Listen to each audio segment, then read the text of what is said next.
Respecto a la segunda parte de la exposición referida a la rectificación de solicitud de parte. Debemos tener presente de que el artículo 2013 del Código Civil, así como el numeral 7 del título preliminar del Reglamento General de los Registros Públicos, consagran el principio de legitimación, señalando que los asientos registrales se presumen exactos, válidos y producen todos sus efectos. Asimismo, legitiman al titular registral para actuar conforme a ellos, mientras no se rectifiquen en los términos establecidos en el Reglamento General de los Registros Públicos o se declare judicial o arbitralmente su validez. En ese sentido, la Ley de Creación del Sistema Nacional de los Registros Públicos establece que son garantías del Sistema Nacional de los Registros Públicos la intangibilidad del contenido de los asientos registrales, salvo título modificatorio posterior o sentencia judicial firme. En ese orden de ideas, cuando un acto o contrato ha tenido acogida registral, es decir, ha sido inscrito, el asiento registral que lo recoge no puede ser alterado, puesto que se encuentra investido de la intangibilidad, salvo que por mandato judicial o arbitral se resuelva en ese sentido, o sea rectificado conforme a la normativa vigente. Entonces, podemos afirmar que se consagra una presunción de exactitud relativa, por cuanto admiten la posibilidad de que los asientos registrales que gozan de legitimación puedan ser rectificados. La posibilidad de una eventual rectificación de los asientos de inscripción implica la discordancia entre lo que informa el registro y la realidad extrarregistral, hecho que conocemos como inexactitud registral. Conforme al artículo 75 del Reglamento General de los Registros Públicos, se entiende por inexactitud del registro todo lo desacuerdo existente entre lo registrado y la realidad extrarregistral. Cuando estas inexactitudes de registro provengan del error u omisión cometido en algún asiento o partida registral, se rectificarán en la forma establecida en el Reglamento General, como nosotros sabemos. Si son inexactitudes distintas a las señaladas en el párrafo anterior, se rectifican en mérito a título modificatorio que permita concordar lo registrado con la realidad. Al respecto, el artículo 85 de nuestro texto único ordenado del Reglamento General señala la definición de rectificación amparada en documentos fehacientes. Cuando la rectificación se refiere a hechos susceptibles de ser probados de un modo absoluto con documentos fehacientes, bastará la petición de la parte interesada acompañando de los documentos que aclaren el error producido. Dichos documentos pueden consistir en copias legalizadas de documentos de identidad, partidas de registro de estado civil o cualquier otro que demuestre indubitablemente la inexactitud registral. Del texto de dicho artículo se puede establecer que en los casos de inexactitudes registrales que pueden ser probados mediante documentos de identidad o partidas de registro de estado civil, independientes por su naturaleza de la voluntad de los interesados. Estos resultan ser suficientes para la rectificación de prenombres, apellidos, estado civil de los titulares de algún derecho inscrito. Respecto de los precedentes, o respecto de qué precedentes tenemos de observancia obligatoria referidos a la rectificación. Existe un precedente que hace una precisión a los alcances del precedente aprobado en el sexto pleno, el sexto presente del segundo pleno y al 18º del 10º pleno. Que estos precedentes señalan respecto de la identificación de la persona, ¿no? Que basta que nosotros lleguemos a la conclusión indubitable que se trata de la misma persona para proceder a la inscripción. Ahora, la precisión viene en el sentido siguiente. Señala que la aplicación de los precedentes de observancia obligatoria referidos al nombre y a la identificación del predio aprobados en los plenos segundo y 10º del Tribunal Registral implican la inscripción del acto rogado, no requiriéndose la rectificación en la partida en la que se extenderá la inscripción ni en otros registros. ¿Y cómo es que aplicamos este precedente de observancia obligatoria? Es usual de que en el registro de sucesiones podamos tener una sucesión intestada, una declaratoria de herederos o un otorgamiento de testamento, en el cual los nombres de los herederos o incluso del causante disten de los que se encuentran inscritos en el registro de bienes. Tal vez un apellido con una letra diferente, tal vez un nombre adicional que para el registrador considera como una inadecuación, ¿no? Que el causante Juan Pérez, inscrito en el registro de sucesiones intestadas, no coincide con Juan Pérez con ese en el registro de propiedad inmueble en el cual se pretende inscribir el traslado por sucesión. Y se da el caso de que se requiere en estos supuestos la previa rectificación del nombre en el registro de personas, el registro de sucesiones o en el registro de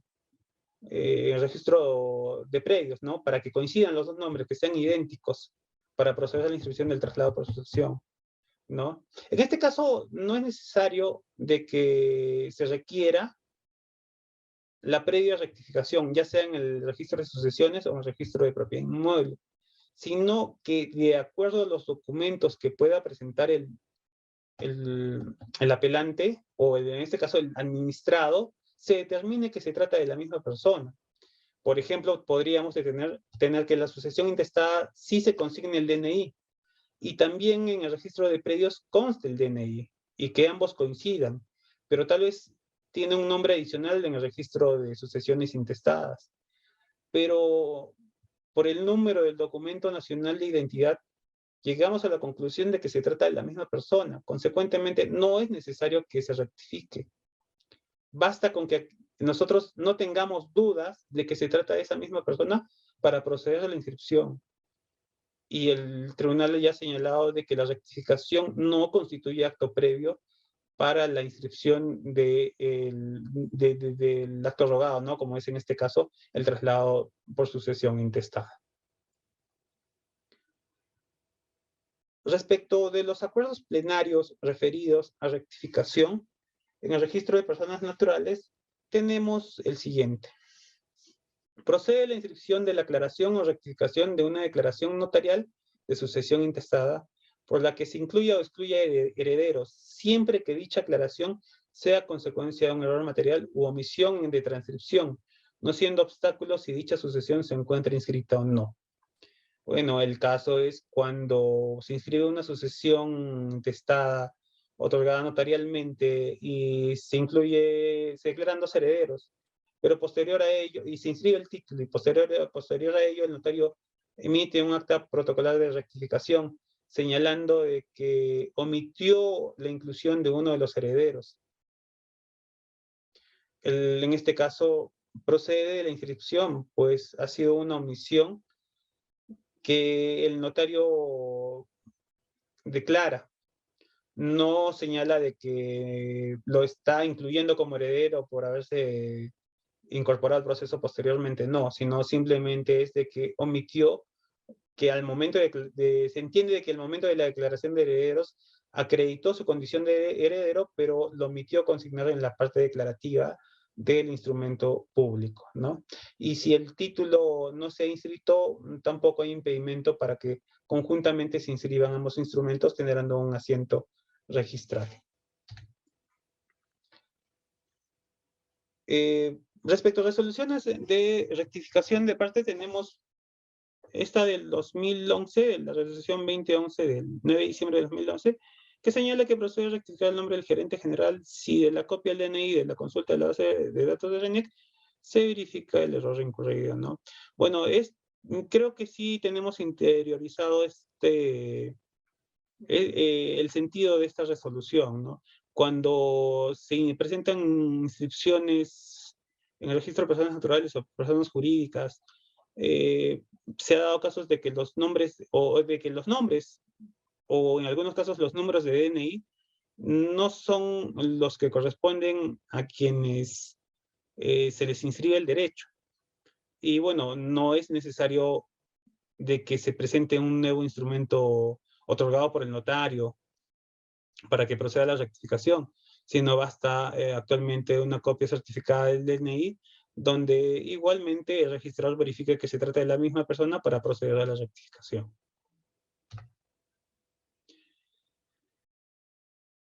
Tenemos también la resolución 448 del año 2018 referida a la procedencia de rectificación. No es procedente la rectificación cuando el documento presentado se adecúa a lo establecido por el artículo 85 del Reglamento General de los Registros Públicos. ¿Y a qué va esta observación? Bueno, ¿a qué va este punto? Al punto de que los documentos que darían mérito a la rectificación son, como lo he señalado, son documentos no negociables. Es decir, no nacen de la voluntad de los intervinientes, sino son documentos que son otorgados, como por ejemplo instituciones públicas. Si yo deseo hacer una modificación a mi partida de nacimiento, no lo voy a poder hacer, salvo que contraiga matrimonio y posteriormente me divorcie, ¿no? Pero yo no puedo negocialmente modificar un acta de matrimonio. Por eso es un documento que da mérito a rectificación, que está fuera de la esfera de mi voluntad, que es un acto de la administración pública que reflejan hechos sucedidos en determinado momento. El siguiente caso se dio en la resolución 1640 del año 2020. Improcedencia de rectificación del nombre. No procede la rectificación del nombre de un heredero cuando, habiéndose presentado documentación fehaciente, no existan elementos suficientes de conexión entre el nombre del heredero declarado en el testamento y el nombre que se indica como correcto. De tal manera que no se puede llegar a la conclusión indubitable de que se trata de la misma persona. Este problema lo tenemos en el registro de testamentos. Hemos visto en este registro de que hay testamentos de larga data en los cuales los mismos testadores tal vez no se identificaban con todos los nombres, sino con el nombre con los cuales eran conocidos. Asimismo, cuando señalan y describen los nombres de sus hijos, posiblemente no coincidan con los que señalan en sus actas de nacimiento, en sus partidas de bautizo. Entonces, cuando no puede pasa de que se inscribe Juan Pérez a favor de Rodrigo Pérez como heredero, no le consigna el segundo apellido. Y luego Rodrigo Pérez, se inscribe igualmente en el registro de predios, Rodrigo Pérez. Y cuando Rodrigo Pérez quiere disponer el bien, el notario le dice, tu nombre no está completo en el registro, no puedo saber si tú eres el titular de ese predio. Rectifícalo en el registro. Entonces, Rodrigo Pérez presenta los documentos necesarios para hacer la rectificación, pero a veces no es posible porque se puede dar el caso de que el nombre en su partida de nacimiento, el nombre del padre también discrepe del causante. E incluso se dan casos en los cuales las fechas aproximadas de nacimiento no coinciden, por cuanto en el testamento el testador en ese momento señala tal vez la fecha en la que le indicaron que nació, pero yendo a la partida de bautizo es otra la fecha de nacimiento. Entonces, sí hay casos en los cuales, a pesar de los documentos que puedan presentar para la rectificación respectiva, no procedería la inscripción por cuanto no se contaría con los elementos que indubitablemente, y esa es la palabra clave, indubitablemente nos lleven a concluir que se trata de la misma persona.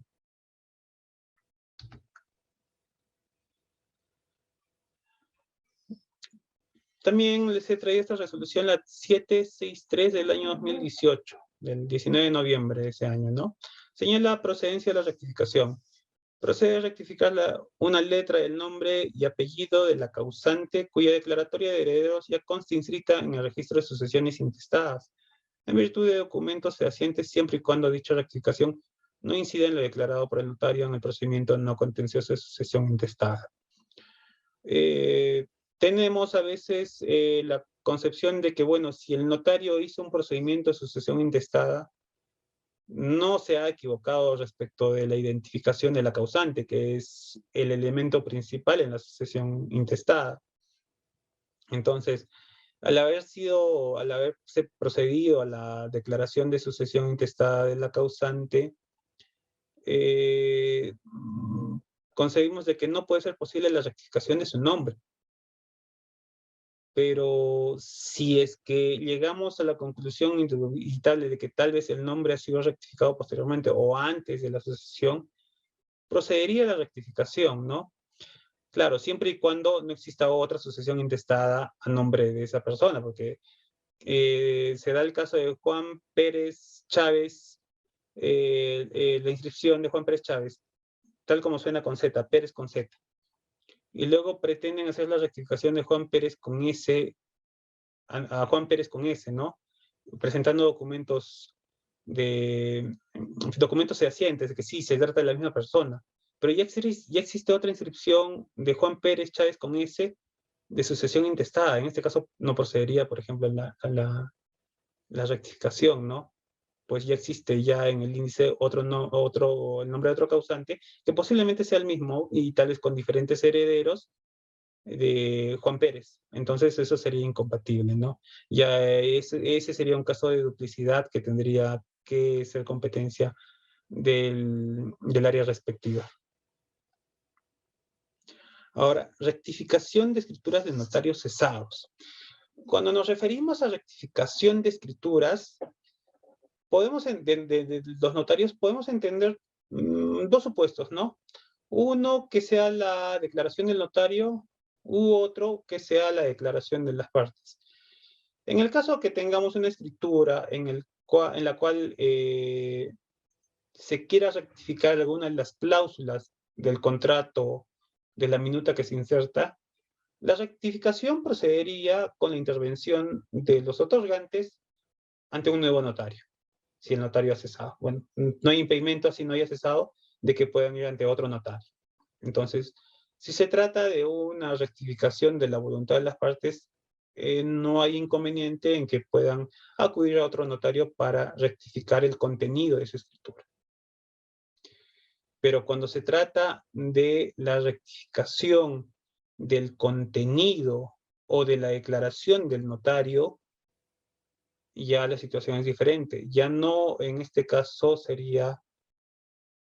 no bastaría la declaración de las partes para poder ratificar ese acto, ¿no?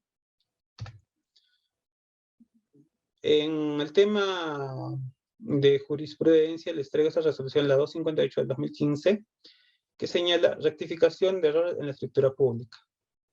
Podrá salvar la omisión incurrida en una escritura pública otorgada por el notario fallecido respecto de su propia declaración, el notario que para tal efecto designe el colegio de notarios respectivo. Entonces, sí hay una manera o una forma en la cual se pueda rectificar errores que puede haber cometido el notario al momento de haber otorgado la escritura pública respecto de su declaración. Y la alternativa es de que el colegio de notarios designe a otro notario para que proceda con la rectificación de la voluntad del notario.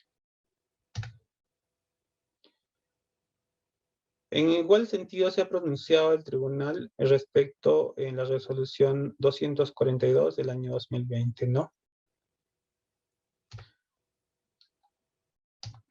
Adicionalmente, puedo señalar de que hay casos en los cuales no procedería un tema de rectificación, ¿no? Sería cuando el notario pretende modificar, si bien el testamento es contenido de lo que le son las disposiciones del testador, el notario no podría rectificar estas disposiciones en mérito a propia declaración. Bueno, les agradezco por el tiempo prestado y bueno, estoy atento a las preguntas que puedan realizar. Muchas gracias. Doctor Luna, buenas noches. ¿Cómo están todos los participantes? Pueden hacer sus preguntas, por favor, levantando su manito o a través del chat. Doctor Luna, hay una pregunta. Grover Rojas Salazar. Buenas noches, doctor. En caso del notario fallecido no haya firmado la escritura pública en la protocolización, ¿qué procedimiento debe seguirse judicial de otorgamiento de escritura pública o puede también asumir la rectificación a través del Colegio de Notarios? Sí, bueno, en este caso, si no me equivoco, la ley del notariado ha precisado en el supuesto de que una escritura haya sido otorgada y los comparecientes hayan firmado, el Colegio de Notarios designa al notario para que culmine con la extensión de la escritura pública. De igual manera, si no me equivoco, es posible que el otorgante que no la suscribió también pueda suscribirla ante el nuevo notario designado. Ahora, precisando el tema es sobre una estructura en la protocolización. Bueno, entiendo igualmente que el Colegio de Notarios podría designar a un notario para que culmine con la suscripción. Bueno, pero también es cierto de que puede que haya algunos colegios de notarios que sean resistentes a designar a un notario. Otra pregunta en el chat, doctor. ¿Qué sucede cuando fallece un notario y el testimonio aún no ha sido inscrito en el registro? Bueno, la ley del notariado señala que cuando cesa un notario, el archivo es manejado por el Colegio de Notarios. En este caso es el Colegio de Notarios quien designa a los notarios administradores del acervo documental para que puedan expedir los partes notariales. Este notario administrador podría disponer la inscripción del instrumento público. No es de que si el notario cesó o falleció, posteriormente no se va a poder inscribir ningún acto solicitado o otorgado ante dicho notario, ¿no? Y una vez, si es que ya culminó incluso la administración del archivo del notario fallecido a cargo del Colegio de Notarios, estos pasan a los archivos departamentales para que ellos sean los que emitan los testimonios o partes notariales para la inscripción, ¿no? Entonces, no hay inconveniente si el notario falleció y el usuario requiera de la inscripción de su instrumento público. Gracias, Sonia Cotillo, por la pregunta. Hay una persona que está levantando la mano, Ruth Mary Paredes. Le voy a activar el audio, por favor. Doctor, muy buenas noches. No sé si se me escucha. Sí, buenas noches, sí se le escucha. Doctor, bueno, en principio agradecerle por la exposición, bastante interesante. Doctor, quisiera hacerle una consulta respecto a lo que corresponde a los poderes. Quería saber, en todo caso, dos puntos específicamente. Usted cuando habló respecto a que para efectos de que se inscriba el poder, tiene que necesariamente formalizarse por escritura pública conforme el principio de titulación auténtica. Eso implica de que la escritura pública es el instrumento para formalizar la inscripción, no es un requisito de validez. Le digo por qué. ¿Qué pasa, por ejemplo, si es que presentan la inscripción de un poder por un documento distinto a la escritura pública? Algunos registradores lo pueden tachar porque en buena cuenta no se está cumpliendo con el principio de titulación auténtica. Pero otros registradores podrían observar indicando que formalice ese acto a través de un instrumento público. Lo digo porque no sé cuál es el criterio que puede adoptar el tribunal registral en ese caso en particular, teniendo en cuenta de que el poder propiamente no es un requisito de validez de que esté formalizado necesariamente por escritura pública. La pregunta es más que todo, si no llega, o mejor dicho, si al registro presentan una un otorgamiento de poder por un instrumento que no es escritura pública, el registrador lo tiene que tachar o lo puede observar para que en el reingreso el usuario pueda formalizar a través de la escritura pública y para su acceso a la inscripción. Esa es la primera pregunta. La segunda pregunta quería saber, doctor, ¿cuál es el criterio del Tribunal Registral respecto a los actos anulables?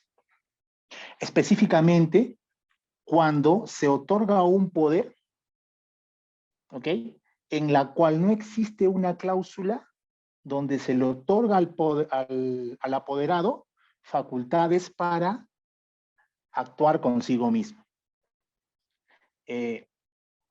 Recuerdo que hay una resolución del tribunal, si no me equivoco, que establece de que en los supuestos de anulabilidad, como el caso de celebración de actos consigo mismo, eso ya no es una facultad del tribunal registral porque la ley dice de manera expresa de que solamente pueden interponer o impugnar esos actos los que la ley ha otorgado ese derecho.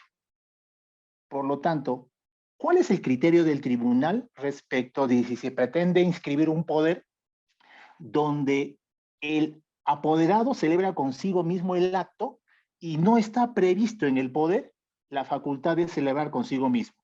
El registrador tendría que observarlo en función al tema de que la anulabilidad es una facultad que compete a determinadas personas señaladas por ley, o es que lo tiene que tachar. Nada más, doctor. Muchísimas gracias.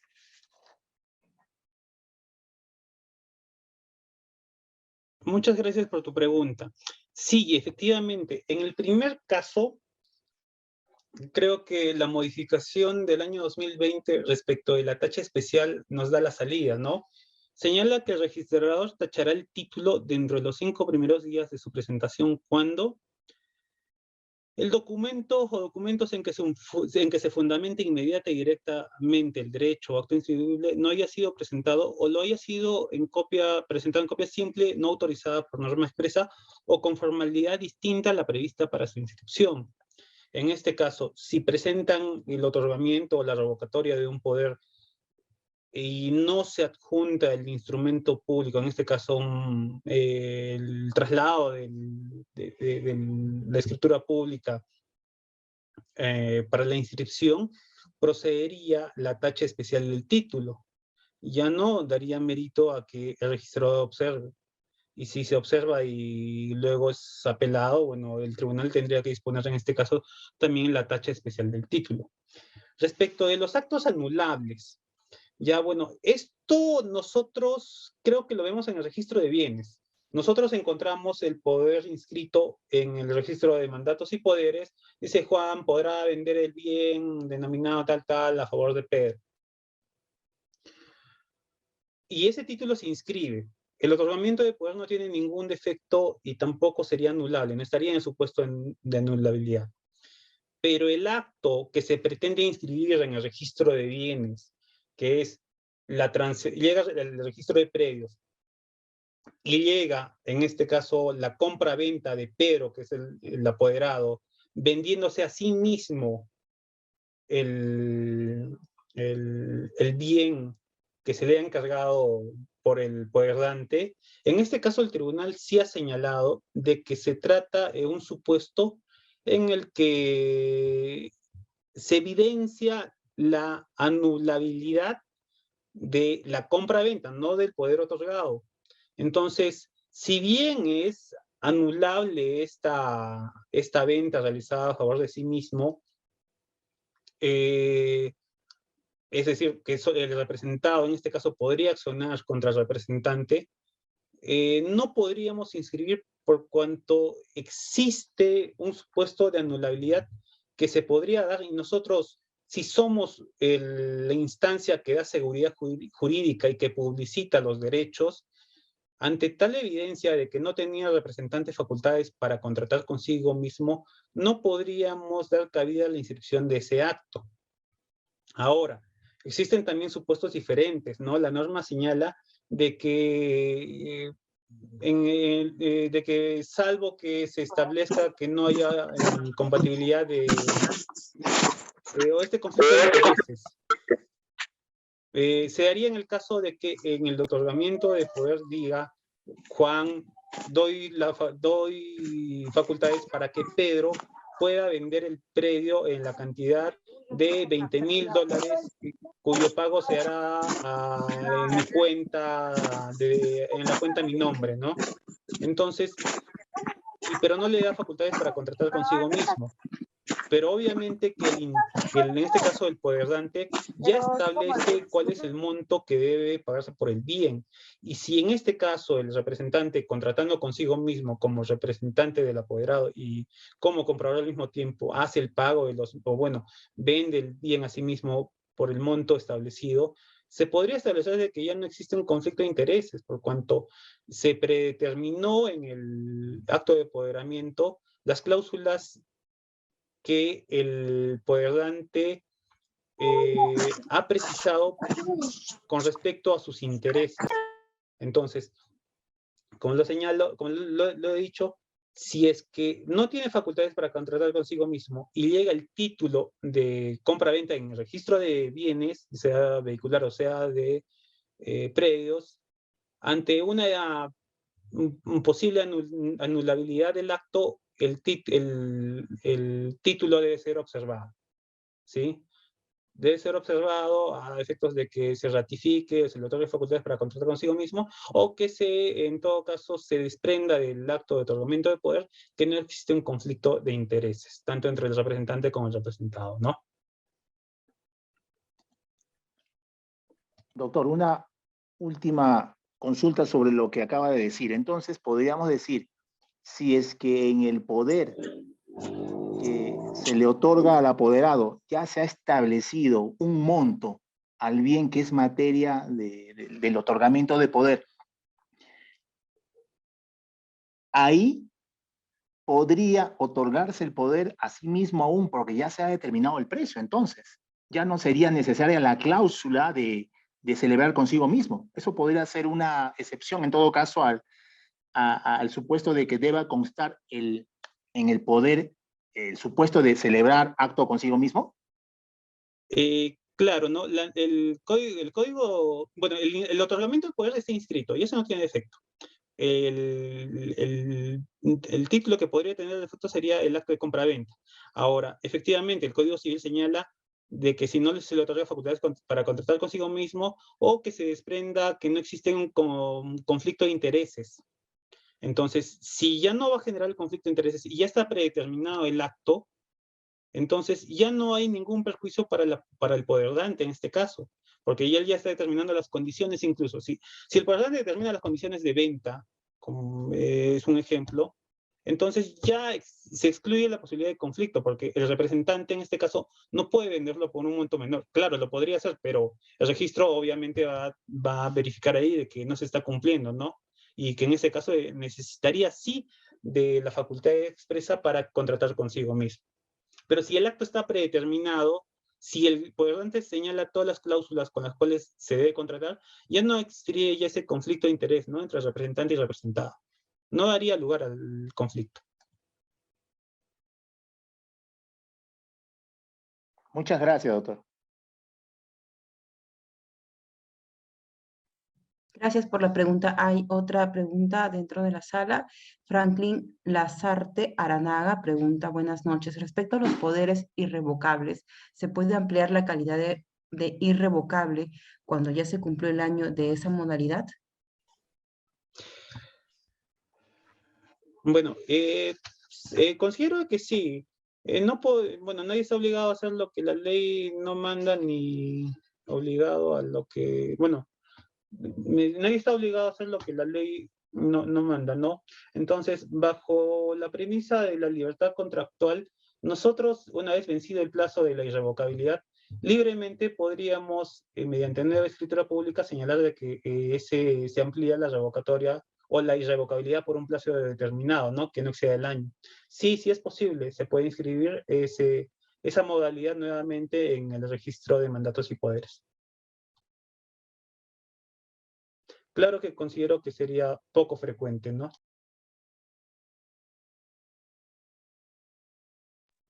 Bien, tres últimas preguntas. Charles Guamán pregunta, doctor, cuando varios poderantes han otorgado un poder para un fin de interés común, sin embargo, un fallece, dicho poder queda revocado por causal de fallecimiento de uno de los poderantes de pleno derecho. La pregunta es, ¿subsiste el poder de los poderantes sobrevivientes?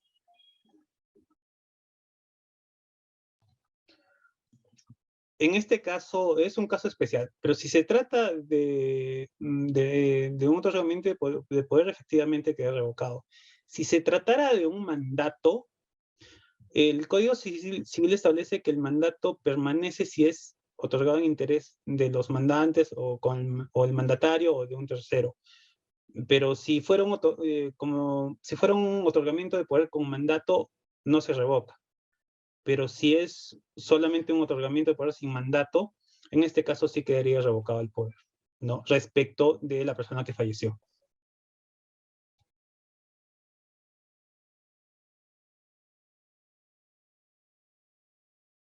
Gracias, Charles Bendezú. Otra pregunta, Juan Miguel Flores Castro. Doctor, buenas noches. ¿Procede la inscripción de rectificación de un testamento otorgado por uno de los cónyuges en cuanto a los nombres de los hijos, en base a la sucesión inscrita del cónyuge, donde se identificó plenamente a los hijos que son de ambos?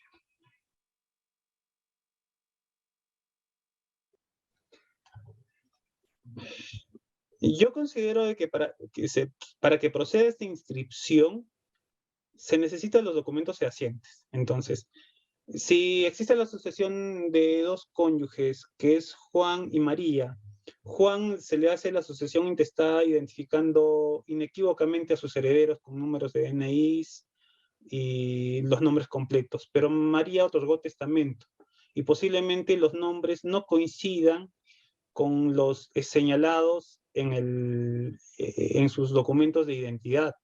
Para hacer la rectificación de los herederos de María señalados en el testamento, necesitamos los documentos fehacientes. No bastaría de que María haya señalado casado con Pedro y haya tenido los siguientes hijos, y que estos nombres se asemejen a los inscritos en el testamento.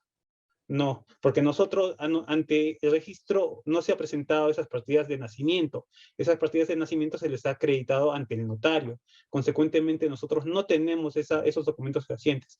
Se le tiene que requerir en este caso para proceder a la rectificación de los nombres de los herederos, los documentos fehacientes, que serían la partida de nacimiento y la partida de matrimonio, ser el caso, ¿no?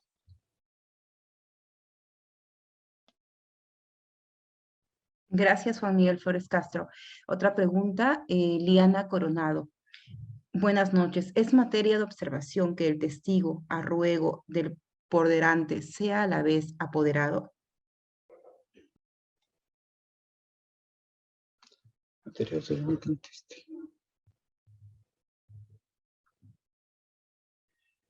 Si no me equivoco, nosotros tenemos un acuerdo plenario referido a la intervención de testigos y señala de que nosotros no podemos calificar la intervención de los testigos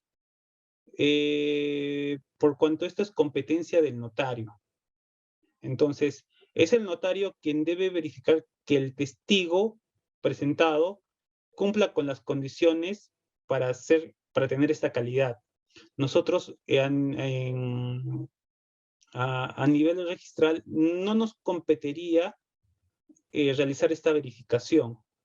Yo recuerdo que el caso era en el cual el notario se otorgaba testamento ante el notario y uno de los testigos era el dependiente del notario, y la ley señalaba de que los dependientes del notario no pueden ser testigos. Entonces, había práctica frecuente de algunos notarios de considerar para no llamar a otras personas que sean los mismos dependientes quienes sean los testigos ante los otorgamientos de testamento, ¿no? A efectos de llevar a poder concluir con la inscripción de estos títulos, y que la voluntad del testador sea inscrita y publicitada, se definió de que no era competencia de las instancias registrales verificar si los testigos eran los idóneos o si estaban incluso, si estaban en algunos de los supuestos de prohibición para intervenir como tal. Yo creo que ese criterio resulta aplicable también en estos casos. Ya, esto es competencia del notario y, bueno, la verificación le compete al notario. Muchas gracias. Gracias, doctor. La última pregunta, Daile Ciesa Ramos. Buenas noches. Se indicó que cualquiera de los otorgantes de un poder podría solicitar su revocatoria, siempre y cuando el poder no se haya otorgado para un interés en común. ¿Podría indicarnos un ejemplo? Sí, claro que sí. Podemos tener un supuesto donde 5 hermanos son copropietarios de un bien mueble y los 5 copropietarios dan facultades para que pueda vender ese bien a un representante.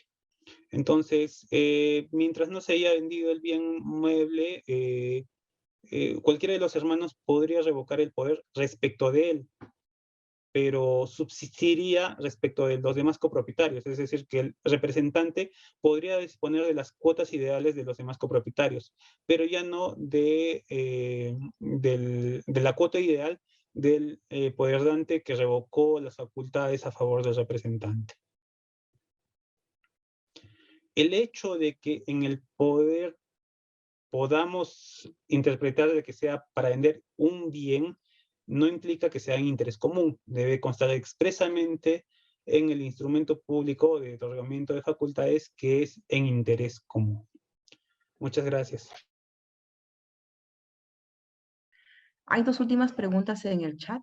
Delia Zucaticona Yugra pregunta, cuando en la escritura de otorgamiento de poder se otorgan facultades a uno o más apoderados y además se deja constancia que las facultades se realizarán de manera conjunta, sin embargo, se ha dado el caso que uno de los apoderados da el poder que se le otorgó a un sustituto como apoderado sustituto. En consecuencia, procede inscribir su revocatoria.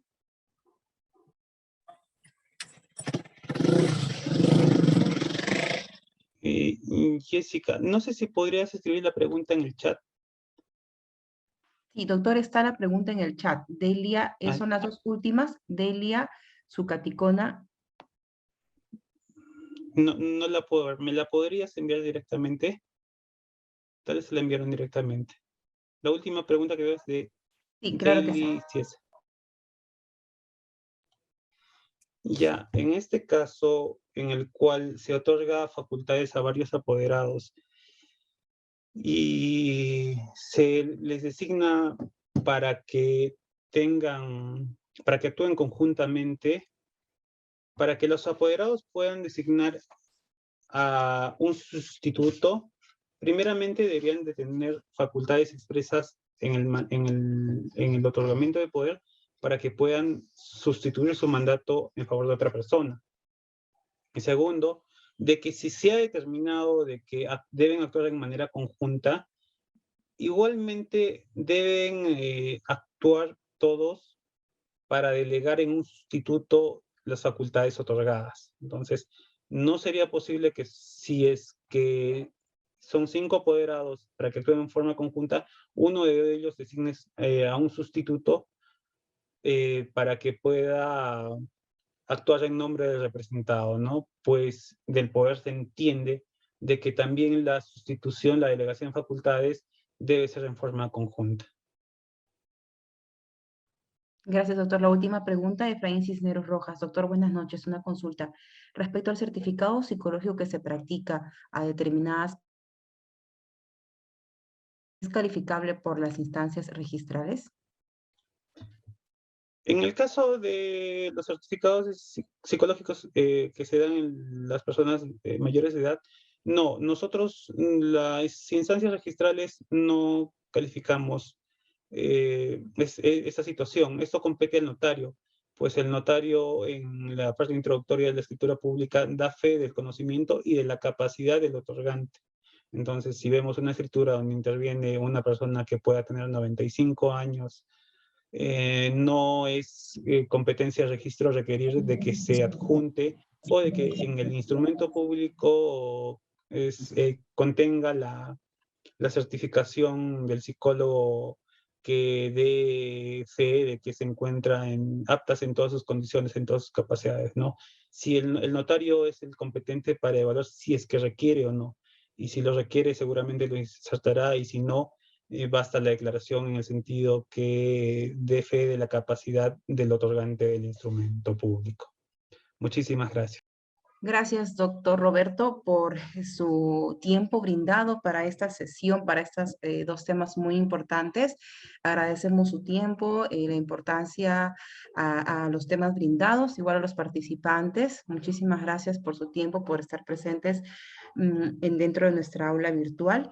Bueno, doctor Roberto, a nombre de las 14 a 13 zonas registrales, le agradecemos infinitamente su tiempo y también el aprendizaje por esta sesión. A los participantes nuevamente, muchísimas gracias. Hasta la próxima sesión. Buenas noches.